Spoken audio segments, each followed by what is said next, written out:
बहुत समय पहले एक छोटे से राज्य में एक महान राजा राज करता था, जिसका नाम राजा वीरेंद्र था।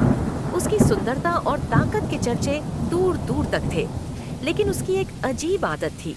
वह हर रात महल के बगीचे में अकेले घूमने जाता और कुछ समय बाद लौट आता। राजमहल में किसी को भी यह नहीं पता था कि वह रात को कहाँ जाता है और क्यों जाता है।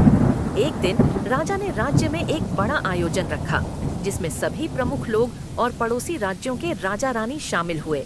इस आयोजन के दौरान एक अजनबी साधु राजा वीरेंद्र से मिला और उसे एक रहस्यमय संदेश दिया। राजा, तुम जो रात को बगीचे में जाते हो, वह तुम्हारे भविष्य का सबसे बड़ा राज छुपाए हुए है। राजा ने साधु के शब्दों पर ध्यान दिया, लेकिन उसने इसे केवल एक भ्रम समझा। फिर अगले कुछ दिन राजा ने महल के भीतर एक असामान्य गतिविधि महसूस की। उसे यह एहसास हुआ कि महल में कोई और है जो उसकी हर हरकत पर नजर रखता है। एक रात राजा ने तय किया कि वह इस रहस्य का हल निकालेगा। जैसे ही उसने बगीचे में कदम रखा, उसके सामने एक दरवाजा प्रकट हुआ जो किसी ने कभी नहीं देखा था। राजा ने बिना किसी डर के उस दरवाजे को खोला और अंदर कदम रखा। वहां एक पुराना कमरे था, जिसमें एक विचित्र पुस्तक रखी हुई थी।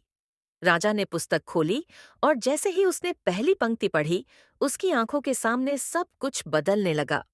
उस पुस्तक में एक भविष्यवाणी थी जो बताती थी कि वह राजा किसी खजाने को ढूंढने का अंतिम कर्तव्य निभा रहा था, जो पूरे राज्य के भाग्य को बदल सकता था।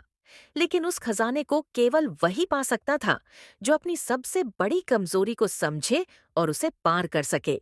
राजा वीरेंद्र को यह रहस्य समझ में नहीं आया। क्या वह खुद के अंदर छुपी कमजोरी को पहचानने में सक्षम होगा? और अगर वह यह खजाना पा लेता है, तो क्या वह राज्य के लिए उसे सही दिशा में इस्तेमाल कर पाएगा? राजा ने तय किया कि अब वह इस रहस्य का पूरा समाधान निकालेगा, चाहे उसे कितनी भी कठिनाइयों का सामना करना पड़े।